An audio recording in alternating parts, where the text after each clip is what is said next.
de las exportaciones, tanto tradicionales como no tradicionales, lo que ha contagiado a importantes sectores ecuatorianos que producen para el mercado externo una contracción de la inversión, una contracción del empleo. Y concretamente es en el ámbito de las exportaciones no tradicionales y sobre todo en las medianas y pequeñas empresas. Entonces vamos a generar un instrumento de factoring de empresas, factoring para pequeñas y medianas empresas proveedoras del sector público. Bueno, parte de lo que dijera, al comienzo, el año pasado, cuando vino el impacto de la crisis económica, el propio presidente de la República dijo que no iba a tener gran impacto esa crisis. Ahora vemos que dice el principal problema es el componente externo. ¿Es así, economista Pachano? Muy buen día. Miguel y Javier, buenos días.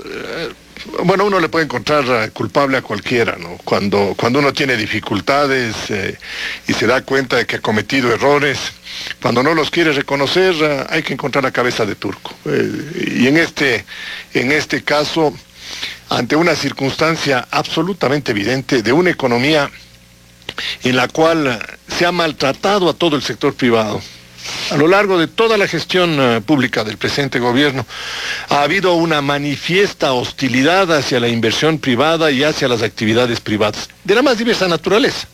No hay sector que no haya recibido una reprimenda por parte del gobierno y que haya merecido los calificativos más despectivos respecto a la forma como se conduce. Las universidades, los medios de comunicación, el sector financiero, los políticos, las actividades productivas, los monopolios, absolutamente todos los sectores, todos los quehaceres económicos y sociales han recibido o han tenido frente a sí a un gobierno hostil. Y la consecuencia es que la economía se resiente. Es obvio. Las personas, las empresas, las actividades en general, al verse acosadas, lo que hacen es simplemente replegarse. Es un instinto natural de sobrevivencia. Es obvio que si uno encuentra que hay un peligro, si continúa realizando determinado tipo de actividades, porque al frente se encuentra con un Estado que le demuestra animadversión, animosidad y poca ¿qué diría yo?, actitud de apoyo o de búsqueda de solución conjunta, lo lógico es decir, miren, estas no son las mejores condiciones para poder trabajar y vamos a mantener una suerte de economía en relantí. Yo diría, si uno quiere calificarle a la economía ecuatoriana de alguna manera, la economía ecuatoriana está trabajando en relantí, como cuando uno le pone al carro en una situación ahí para que no se mueva, o para que se mueva poquito. Es decir, para que vaya avanzando en función de esa fuerza mínima que le ponemos al motor, nada más. Así está trabajando la economía ecuatoriana. La semana pasada nosotros veíamos, Miguel, que por donde quiera calcularse la evolución de la economía en términos del Producto Interno Bruto, hay un retroceso. Comparándole con el trimestre anterior, comparándole con el año anterior, comparándole con los semestres, por donde se lo vea. La economía ecuatoriana ha declinado, y ha declinado todo tipo de actividad. Uno hace un recorrido de las actividades y se encuentra la agricultura declinando, el comercio declinando, la industria declinando, el sistema financiero declinando, todo tipo de actividades. ¿Qué es lo que compensa? Un inusual aumento de la electricidad y el agua. En el último trimestre asoma como que la electricidad y el agua han crecido el 12%, que compensen algo la caída de todas las demás actividades. Uno puede decir que la crisis internacional ha impactado en todas esas actividades de una manera tan fenomenal en la economía ecuatoriana, cuando uno no ve que los indicadores, por ejemplo, básicos de exportación privada estén siendo afectados. No, cuando más bien los precios de los productos nuestros que exportamos están en buenas condiciones en el mercado internacional. El banano tiene buen precio, el café tiene buen precio, el cacao tiene buen precio, las flores tienen algún problema, pero estamos exportando todo. Yo no le he escuchado a ningún exportador, ni a ningún sector exportador que diga que le está yendo mal en sus transacciones internacionales, como para poder decir, miren, en realidad el golpe que hemos tenido en las actividades de exportación es fenomenal.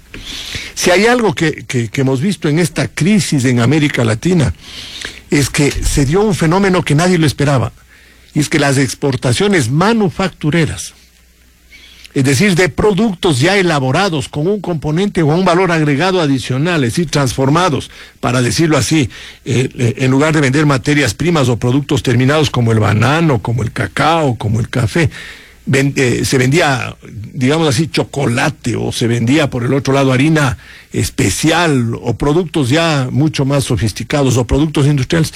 Esos productos sufrieron un fuerte remesón por la crisis internacional, porque los mercados internacionales dejaron de comprar eso. Pero no los productos básicos. Todos los productos básicos se siguieron vendiendo.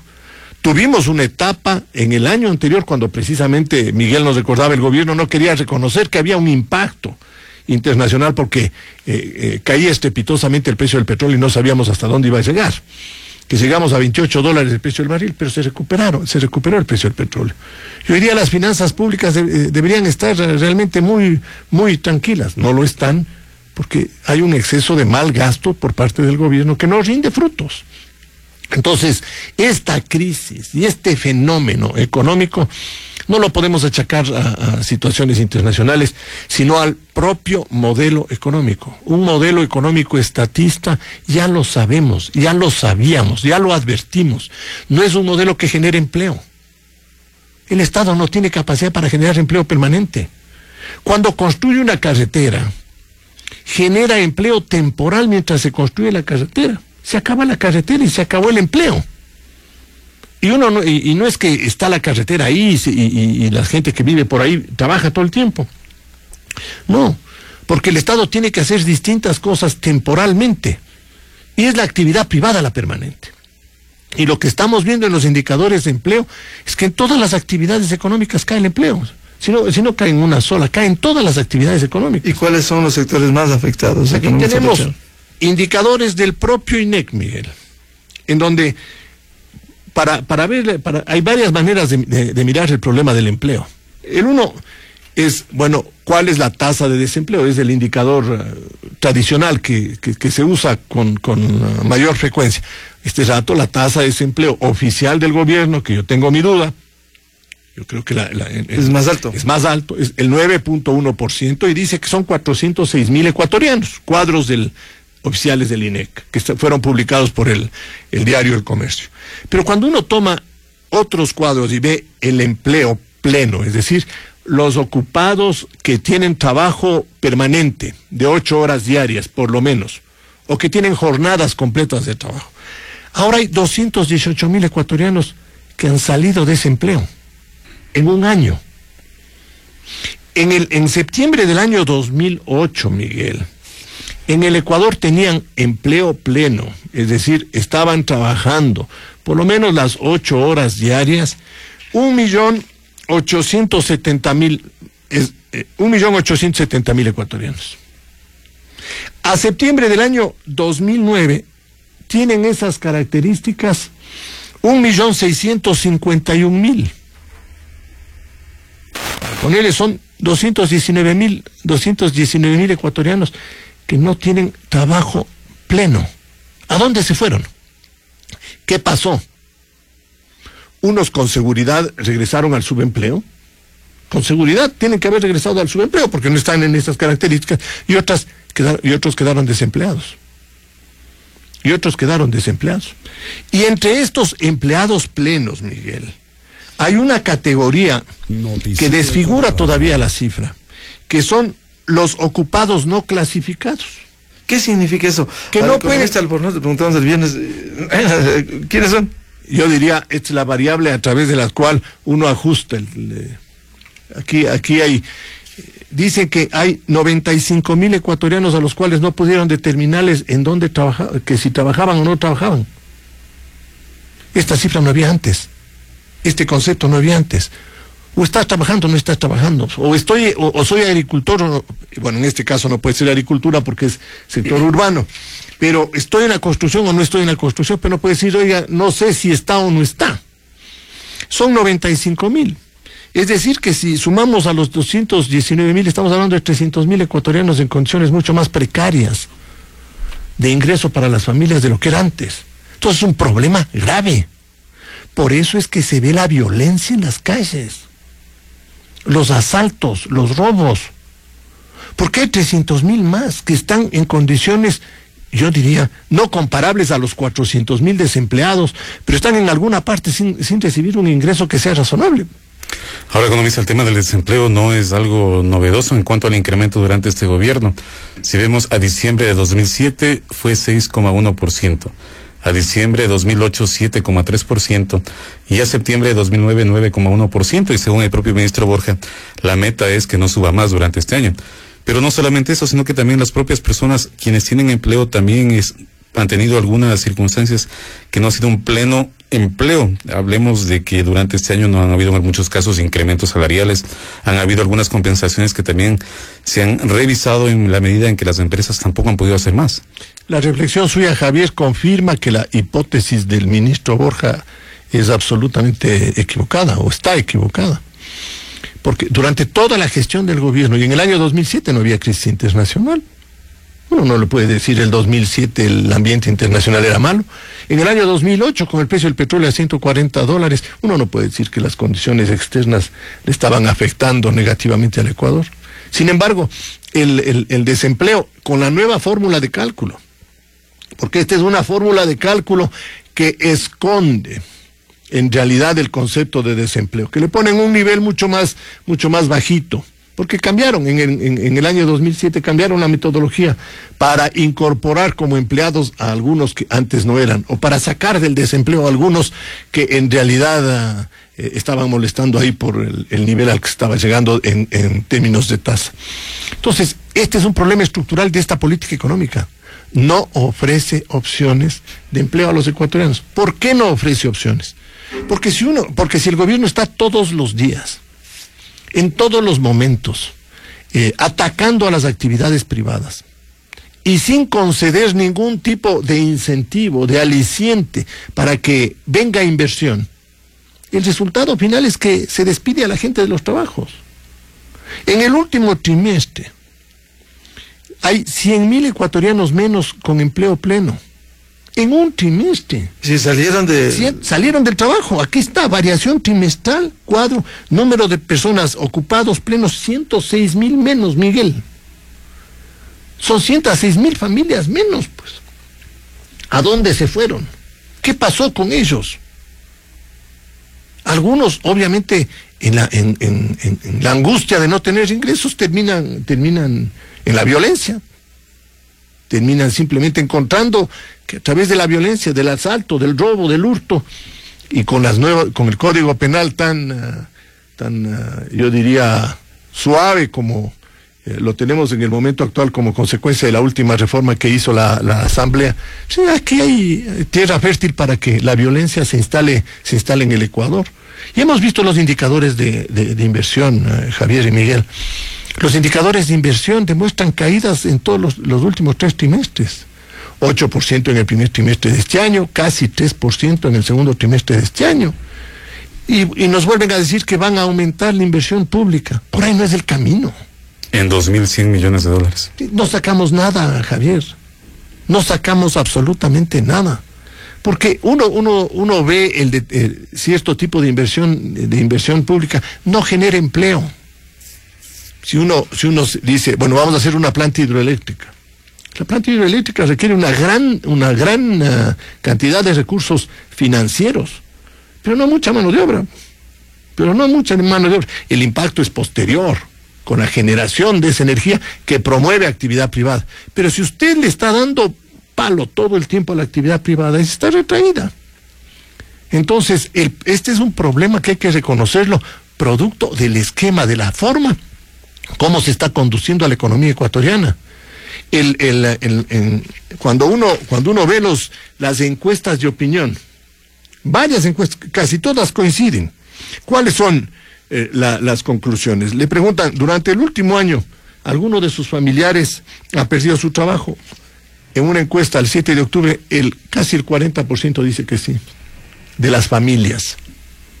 Cuando le preguntan si algún miembro de su familia ha sido asaltado en el último año, 38% de las familias dicen que sí. Entonces tenemos un problema de que no hay empleo, y obviamente, ¿a dónde lleva esto? A que la migración continúe. Porque si la gente no tiene oportunidades en el Ecuador, a migrar. Y si no puede migrar porque hay controles mucho más estrictos a la movilización de la gente, lo que se hace es ponerle más presión a esta olla y hacer que la violencia se vuelva mucho más evidente, ¿no? Muchísimo más evidente. Y yo creo que no solo hay que reprimir, sino que hay que dar oportunidades de trabajo a los ecuatorianos. Y no los estamos ofreciendo. Estas cifras de desempleo deberían llevarle al gobierno a replantearse integralmente la forma como está conduciendo a la economía ecuatoriana. Integralmente. Ya tenemos casi 2 años y medio, vamos a hacer 3 años de gobierno. Y el indicador de desempleo tiene una constante. Sube. Y en época buena. Porque ni siquiera podemos nosotros decir que ha habido una época mala. Entonces, no hay inversión. La inversión privada está contraída. Se cierran algunas empresas, otras no crecen, están reponiendo solo el capital que se consume, y cada día se demanda menos mano de obra. Entonces, estamos perdiendo mucha gente joven que se está yendo del Ecuador o que simplemente ve con angustia que no le estamos ofreciendo una oportunidad. El último trimestre ha caracterizado básicamente por una reactivación del consumo por la época navideña. ¿Pudiera de alguna forma también reactivar el desempeño económico más allá de los indicadores de empleo, que obviamente por la temporada tenderán a bajar un poco? No creo, Javier. Porque incluso en los indicadores macroeconómicos el consumo de los hogares, es decir, el de las familias, ha caído. En la información que nos acaba de presentar hace 15 días del Banco Central, cuando uno ve desde el punto de vista de la demanda, qué es lo que está pasando en la economía ecuatoriana, uno se encuentra con que el consumo de hogares también está declinando. Hay en ese sentido una forma de defensa que tiene la propia sociedad, es decir, nosotros no podemos seguir, aquí está. El 2.8% ha caído el consumo de hogares en el segundo trimestre, el 6% cayó el primer trimestre. Entonces, las personas tampoco están gastando. ¿Por qué no están gastando? Porque si sienten, y si hay un 40% que está viendo que el primo, que el hermano, que el papá, que la mamá, que la hermana, que alguien pierde trabajo, el 40% de las familias está sintiendo inseguridad en eso, ¿qué es lo que hace? Bajar el gasto, porque dice, a lo mejor yo soy el siguiente en el turno. Se pierde la confianza, se pierde la dinámica, y por eso es que inclusive la demanda crediticia ha bajado. No es que no hay crédito, la gente no quiere endeudarse, y tiene razón. Porque si uno no está seguro de que va a tener una situación estable, uno empieza a volverse mucho más cauteloso. Y algo que decía Javier, hoy día es más importante estabilizar los empleos que tenemos antes que generar un problema adicional con presiones en costos que lo que hacen es, o que harían es acelerar despidos. Entonces la coyuntura es socialmente dolorosa. Volviendo al tema del consumo, ¿cuánto pudiera incidir el hecho de que la semana anterior la Superintendencia de Bancos revisó los costos de algunas tarjetas de crédito? ¿Va en esa dirección o tiene otros objetivos? Javier, el tema de la forma como están conduciendo la política económica en el sistema financiero es, yo creo, una demostración del modelo que estamos discutiendo. El sistema financiero ya no tiene ninguna capacidad para fijar un solo precio. No hay competencia en el sistema financiero. Las tasas de interés fija el Banco Central, todas las tarifas de los servicios fija la Junta Bancaria. De tal manera que los responsables de lo que va a pasar en el sistema financiero en términos de estabilidad son ellos. En esas condiciones el sistema financiero va a perder toda la dinámica, las iniciativas, las posibilidades de crear nuevas opciones para dar mejores servicios a sus clientes. Y un sistema financiero en esas condiciones deja de tener el brío que se requiere para que la economía siga creciendo. Lo mismo que pasa en el resto del sector está pasando en el sector financiero, y el modelo es exactamente igual. Yo lo he comentado en varias oportunidades, Javier. Este es un modelo no de regulación económica, es un modelo de control y de intervención. Este es un tipo de economía que busca estatizar a las actividades económicas, cualquiera que sea el tipo de actividad, inclusive no económicas, busca regularlas. El contenido de los medios, la ley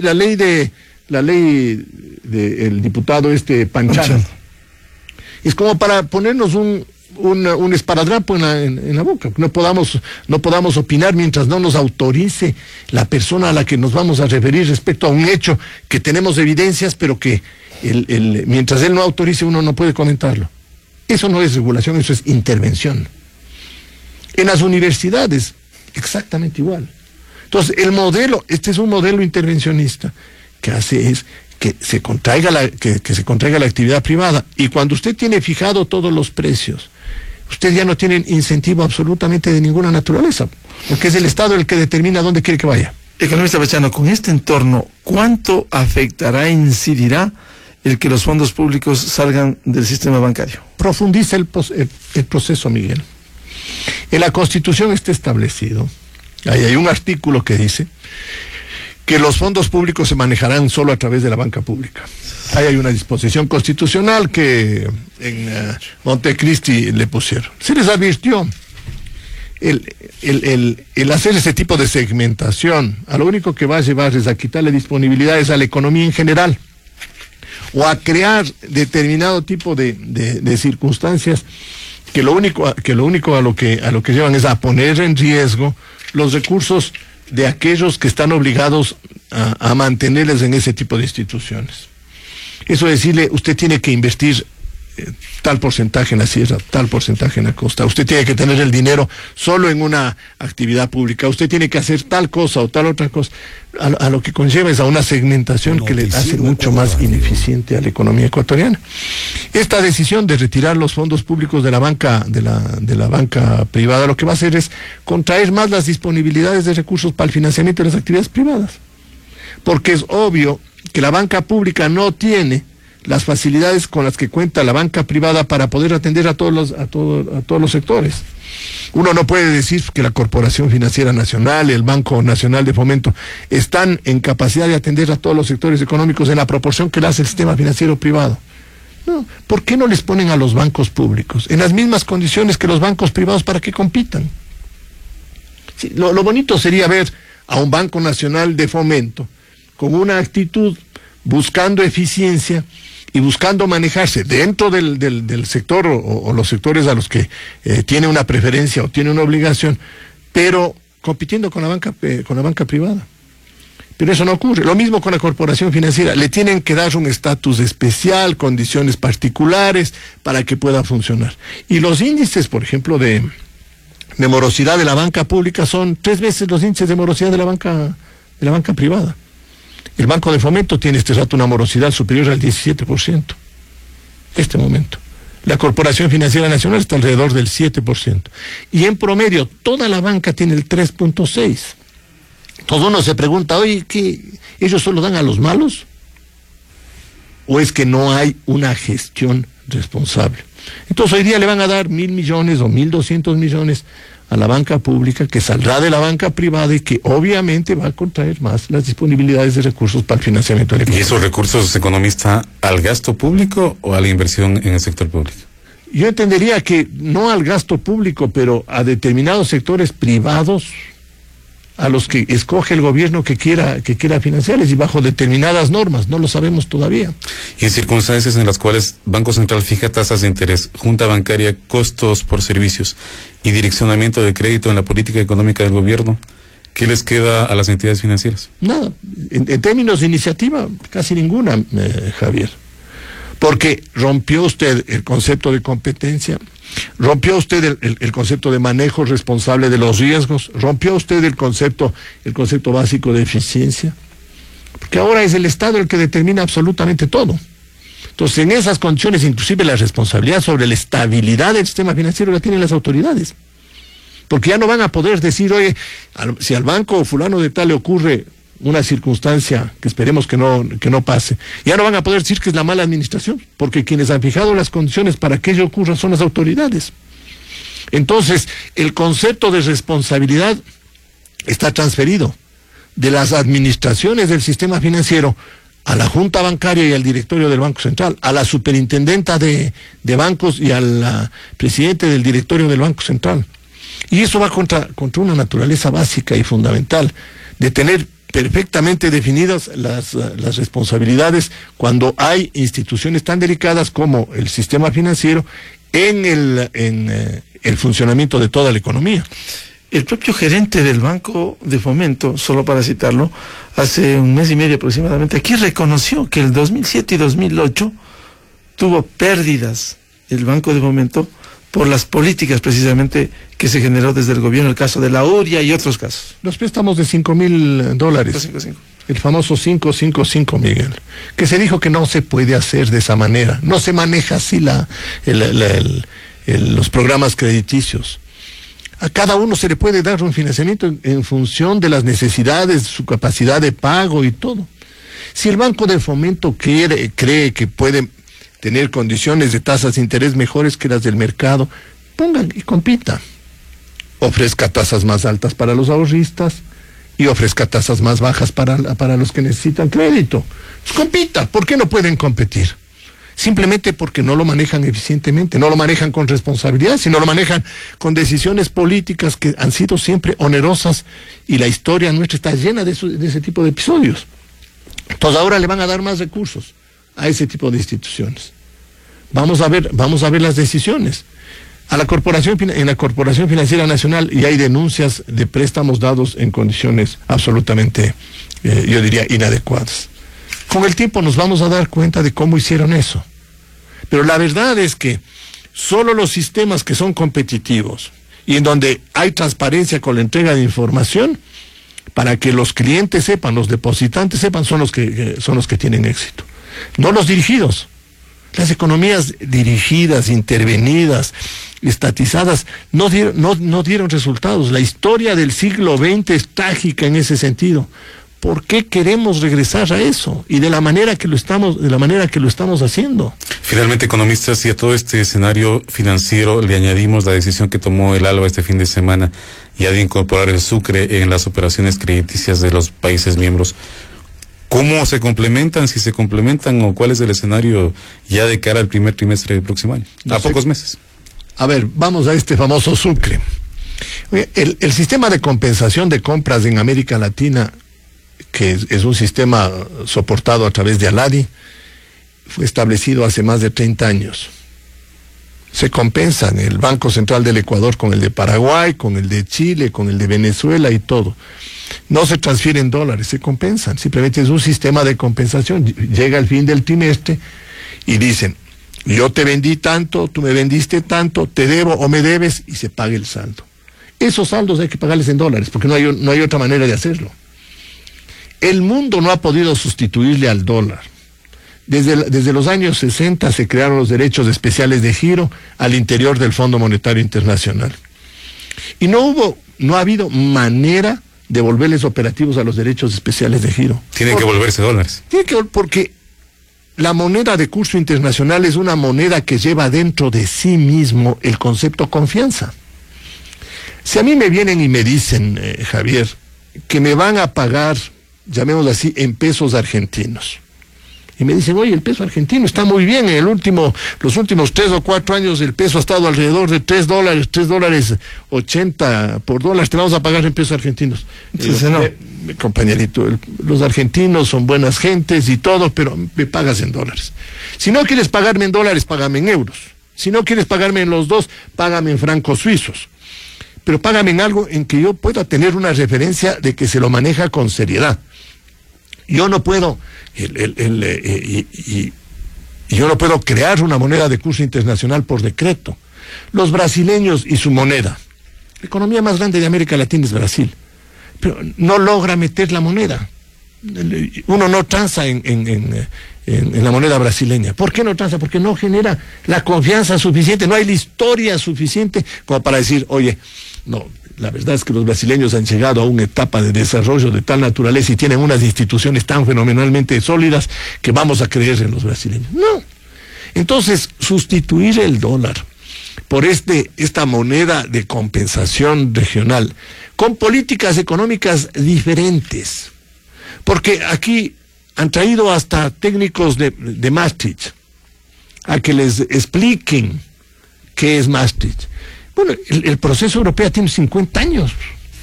Desde el Acuerdo de Roma hasta la fecha, 50 años de un trabajo meticuloso y de un compromiso político, pero permanente, en la búsqueda de ir acercando sus políticas económicas, sociales y todo, hasta que llegaron a crear su moneda.